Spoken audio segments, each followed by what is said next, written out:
Blockchain has been touted as the technology that will transform many industries, starting with the financial industry. With the increase in value of cryptocurrencies such as Bitcoin and Ethereum, while gaining huge popularity across the world. A number of Nigerians have become full-time cryptocurrency traders. Is this adequate for a country with such huge potentials? Chimezie Chuta, founder of Blockchain Nigeria User Group, joins us to share his thoughts on blockchain ecosystem and how he believes Africa and Nigeria can benefit from the technology. Okay, blockchain generally is a revolutionary tech, and what makes it revolutionary is because of the additions that is bringing on top of the internet protocol layer that is already existing. In a nutshell, it's a shared database where users and participants have to have a consensus before they can add a record into a ledger, so to speak. And those records are cryptographically hashed or secured in order to make them tamper-proof. So no record gets into the block except it has been validated by different participants following a certain rule. So that's quite revolutionary because it brings trust beyond the participants and their individual level. So people are able to trust the rules that have already been set in the protocol. So it's very easy to trust the data and not really bother about the participants. Some experts have said that blockchain is not entirely secure nor transparent. What's your opinion? Transparency is the core of blockchain technology, and security also is core. Now, there's a difference between blockchains. You have the open blockchains and you have the closed blockchains. Closed blockchains is more like centralized blockchain infrastructure where you have known participants. So such kinds of blockchain, we call them distributed ledger technologies. But when the blockchain is open, it means that anybody can come into the blockchain and play by the rules of the protocol, and everything that is within that open blockchain is 100% transparent. So except the experts are referring to the distributed ledger technologies where you have known participants playing in the ecosystem, then I think they got it all wrong. Some people assume that cryptocurrency is the same as blockchain. Can you share the difference?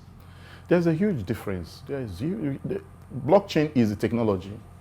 Cryptocurrency is I like to call it the first fruit of the technology because that's the tokens that incentivizes the protocol itself. Many of the tokens that you have that people call cryptocurrencies today are not necessarily currency. They started out as tokens for utility on the blockchain. So if you have a blockchain where you need to perform some task and you require people to participate in carrying out that task, definitely there will have to be a way to incentivize the participants in the network. For instance, Bitcoin is designed primarily as a cash, an online cash that can be shared between peer-to-peer protocols. Now, currency like Ethereum is not designed to be cash. It's designed to be a utility token. So people hold them basically because of the expected increase in the value. So it's speculation that makes a lot of people hold some of these tokens as cryptocurrencies, so to speak. Otherwise, not all of them are designed to serve as currencies. Let's break this home. What are some of the specific use cases of how blockchain can help transform Nigeria? Nigeria practically doesn't have reliable data. Now, in the areas like census, keeping birth records, death records, marriage records, court proceedings, and so forth, anything that has to do with keeping records, Nigeria as a country can benefit from the technology. Secondly, you look at our voting system. Our voting system has completely made it difficult for the people that we really would have loved to emerge as our leaders to emerge. Blockchain solve the problem that used to draw people back from electronic voting, because the challenges with electronic voting is the centralization of the servers.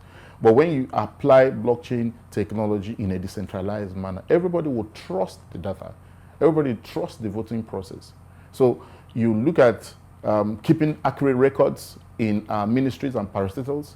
You look at keeping reliable information about voting. You look at even our government structures. You have different MDAs having different processes to carry out their transactions in a very, very untransparent manner. Okay, so blockchain will help them to actually increase citizen participation, because the more people trust you, the more they get comfortable participating in what you're doing. Can you advise on some of the specific ways you think that we should implement blockchain in the country? Okay, because blockchain technology cuts across different kinds of industries. You have the security, then you have the currency, then you have the technology. Now, this needs to be articulated properly among these three agencies of government: that's the Central Bank of Nigeria, the Security and Exchange Commission, and NIDA itself, which is the technology the institute in Nigeria. Now, why is it supposed to be like that? Because you cannot handle one without dealing with the other. A proper regulatory environment will help this technology to flourish in Nigeria. Secondly, because it has to do with assets, digital assets, you know, blockchain thrives in a borderless environment, and values become very fluid. So you can move values across borders in split seconds. So you need to properly craft the regulatory framework that can manage all three legs of the technology. And luckily enough, the Security and Exchange Commission is already far ahead of other agencies in drafting a roadmap and also constituting a blockchain and crypto asset working group to look at this. I'm also currently aware of what NIDA is trying to do to draft a policy that will help us to regulate the technology and also create what you call a national blockchain initiative that will drive the deployment of the agency. Also, I'm aware that Central Bank of Nigeria also is very, very serious about bringing out areas where blockchain technology could concern them. For instance, in their request for information for 2030, they actually practically made a request to find out if Nigeria should go along like some other countries and launch a crypto-based currency tied to the Naira. And that means that they are thinking about that too. So in a nutshell, I think these three agencies have to work hand in hand to craft the proper regulatory framework that will cause the ecosystem to thrive properly. Finally, Chuta, for what is happening to Libera at the moment, is that a setback for the blockchain ecosystem? No. The recent news was that a couple of companies that were in the Libera Foundation, they pulled out, but also they released a new press release, and that press release confirms that the Libera project is on course. It will be built, it will be released, it will run, and there's nothing anybody can do about it. Okay, so the technology is such that it's already on auto cruise. So whether you like it or not, the technology will thrive. So governments may feel uncomfortable, companies may feel uncomfortable, but then it doesn't change anything. That's the direction of tech, and there's nothing anybody can do about it at this time. Chuta, only time will tell. Thank you for being on the show today. Thank you so much, CFA. As you have heard from Chimezie Chuta, founder, Blockchain Nigeria User Group, Nigeria is making progress in the field of blockchain, and we need the right policies and investments to ensure that the little progress we have today is sustained. It's a wrap on this edition of the show, but the conversation continues online. Please join us on social media. Remember, you can watch the entire show on the channel's TV YouTube account or by checking out cfablog.ng. For Tech Trends, I'm Chukwuemeka Agbata.